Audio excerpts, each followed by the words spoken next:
And now it is the 16th of November, Dr. Ezekwe's 56th birthday and the day of his installation as Governor General of Nigeria and Commander-in-Chief of her armed forces.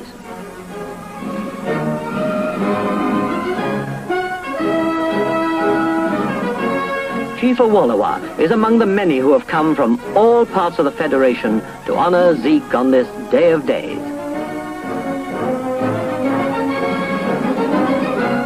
There's Alhaji Sir Amadou Bello, Sardauna of Sokoto.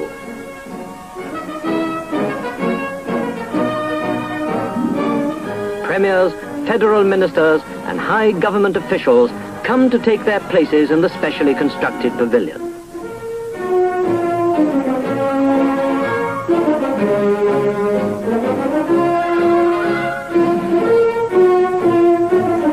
At each arrival, a thrill stirs the crowd, for these are the men who now control the destiny of Nigeria.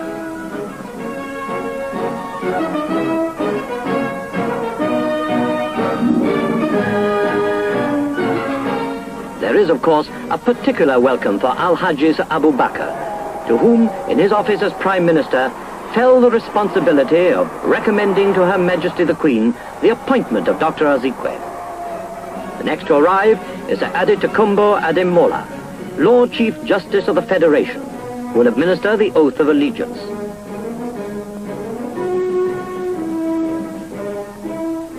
And as the cries of "Zeke, Zeke" ring around Tafawa Balewa Square, the man himself arrives.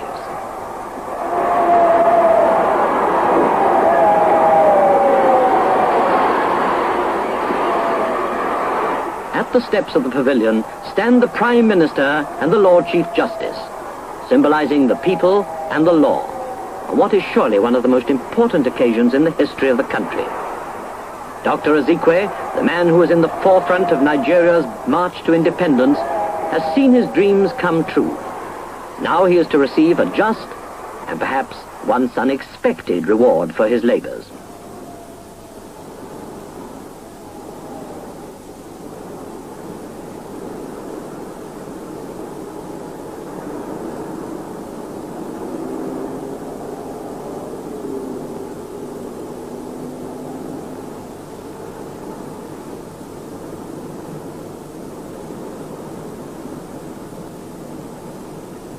The vast crowds which fill the stands are hushed. The ceremony is about to begin, and the Chief Registrar of the Federal Supreme Court reads the commission under the royal sign, manual, and signet, to which Her Majesty's signature is subscribed. We do by this our commission, under sign, manual, and signet, appoint you, the said Nnamdi Ezekwe, to be during our pleasure our Governor General and Commander-in-Chief of the Federation of Nigeria, with all the powers, rights, privileges appertaining. The oath of allegiance follows.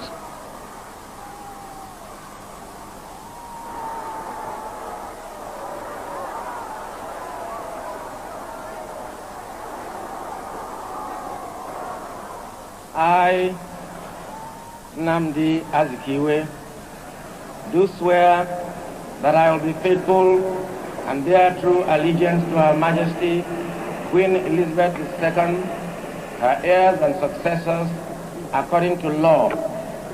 So help me God.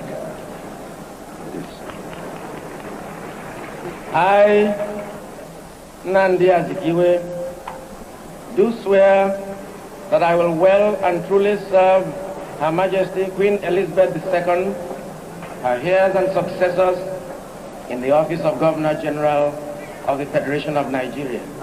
So help me God. By this simple ceremony, Dr. Ezekwe takes his place as the honored successor of the many distinguished men who have held this high office.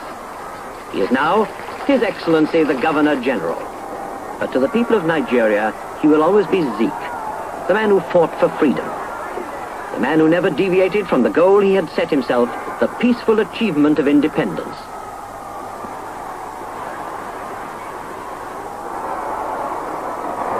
He moves to the steps of the pavilion to see his own personal standard broken for the first time.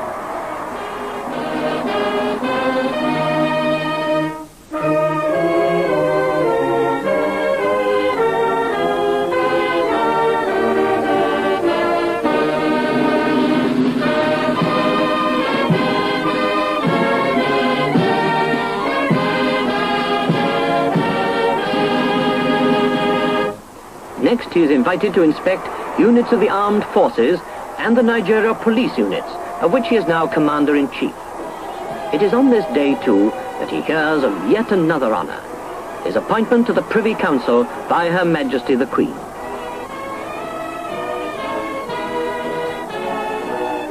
The inspection over, he returns to the dais to deliver his inaugural address. He calls it Respect for Human Dignity, and in it are revealed all the compassion, all the dogged resolution which have made him the popular symbol of Nigeria's new status in the world. It is delivered with all the force of great oratory, in the manner which everybody expects of him.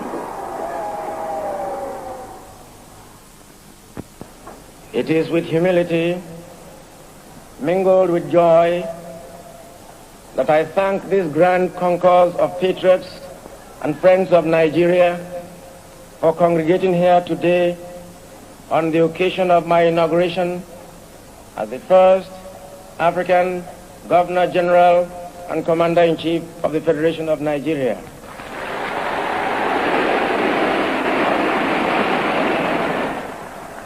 I was appointed to this post of high honor by Her Majesty Queen Elizabeth II on the advice of the Prime Minister of Nigeria to succeed my predecessor in office, that accomplished colonial administrator, Sir James Robertson, GCMG, GCVO, KBE. This mighty audience comprises of eminent men and women drawn from all the regions of Nigeria and different parts of Africa, the United Kingdom, and the United States of America.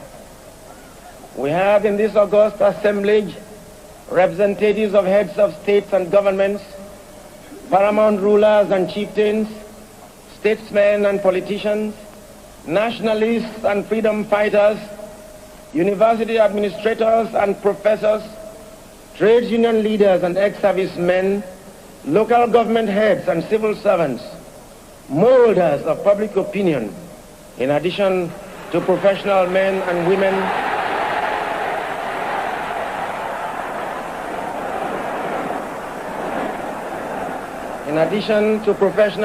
women, in different walks of life, including a select group of invitees who represent various organizations which are interested in Africa and in the orderly progress of our country towards national autonomy. Whilst it is a fact that the Commonwealth is a voluntary association which is loose, flexible, and adaptable, and its members value it for its very variety and multiplicity of outlook, its member governments sometimes acting in unison, sometimes separately, but always freely exchanging views and information, and always adding something to a common pool of mutual understanding. Nevertheless, Nigerians cannot be expected to be supine when such a basic human right as respect for human dignity is violated with impunity in any part of the Commonwealth or in any part of the world. The challenge of Nigeria as a free state in 20th century Africa is the need to revive the stature of man in Africa and restore the dignity of man in the world. Nigerians believe passionately in the fundamental human rights. We regard all races of the human family as equal.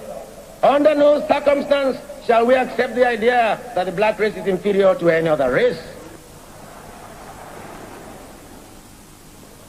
I call upon Alhaji Ahmadu Bello, the Sultan of Sokoto, to join us in this Herculean task of national reconstruction.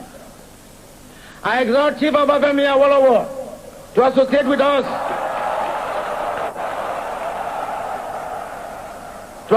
us, in this great adventure of restoring the dignity of man in the world. There are many leaders who can give active support and assistance to a nation at its supreme hour of need. Chief Samuel Ladoke Akintola, Dr. Michael Ihanukara Okpara, and Samuel Grace Ikoku, and then Chief Dennis Chukwude Osarebe, Malam Aminu Kanu, Malam Ibrahim Imam, and J.S. Taka of northern Nigeria, and countless others. I appeal to all our leaders, far and near, to forget the wounds which were inflicted in cause of our internecine altercations. The love of our country should outweigh the love of our petty selves. The enjoyment of individual freedom under the law should mean more to us than our self-centered party programs and manifestos. Common dangers and common enemies alert us on the need for common security. The British came here in 1851, and found us hopelessly divided in tribal compartments. When Britain transferred power to us on 1st October 1960, we were no longer an expression of geography, but a reality of history. During all our years of political vassalage, we became socially and economically integrated. We have also developed an identity of interest, and we have crystallized common nationality. The process of political integration reached its zenith at midnight on 30th September 1960, when we lastly sang our national anthem and our national flag was hoisted aloft to signal the birth of a new nation. Come and join Abubakar with me, Sardauna, Awolowo, Akitola, Osarebe, Okpara, Ikoku, Aminu Kano, Ibrahim Imam, and Tata. Let us bind the nation's wound, and let us heal the breaches of the past, so that in forging our nation, there shall emerge on this continent a hate-free, fear-free, and greed-free people who shall be in the vanguard of a world task force whose assignment is not only to revive the stature of man in Africa, but to restore the dignity of man in the world. The independence of Nigeria was doggedly fought and dearly won. During our protracted battles, some of our heroes and heroines fell by the wayside. Some went the way of all flesh. Some paid with their lives. Some were incarcerated. Some lost their jobs. Some sacrificed their fortunes. Some were ostracized, while some were victimized and made to suffer indignity because they dared to demand freedom for Nigeria in our lifetime. Therefore, we must jealously guard our freedom with our lives if need be. I have made up my mind to do all that lies in my power, so that our newly won freedom shall endure. All that remains for us to do now is for our leaders and their followers to demonstrate that spiritual resilience which had enabled us to survive the onslaught of the past. With faith in the eventual success of our adventure in the Committee of Nations, we can look forward to the morrow with hope and charity for our fellow man, knowing that the task has been well done and that prospects of a future are bright. The inaugural speech had made a deep impression on all who heard it by its simple, straightforward appeal. The occasion ends with a march past by the Army, the Navy, and the police.